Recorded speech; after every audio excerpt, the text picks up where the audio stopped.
Hey guys, and welcome back to this channel. In this video, I'll be showing you guys how you can invite people to into your Zoom meetings.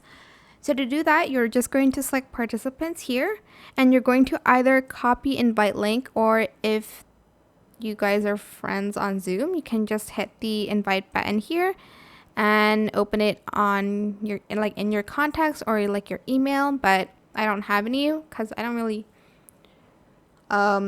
do Zoom meetings, I guess. But yeah, that is it. I hope it was helpful for you guys. That's how you can invite people into Zoom meetings. A lot of people just select the copy invite link for it and you can just paste it and send it.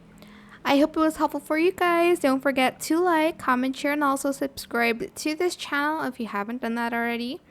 If you have any more questions about this video, just leave it in the comment section down below. I will try my best to answer them all for you guys.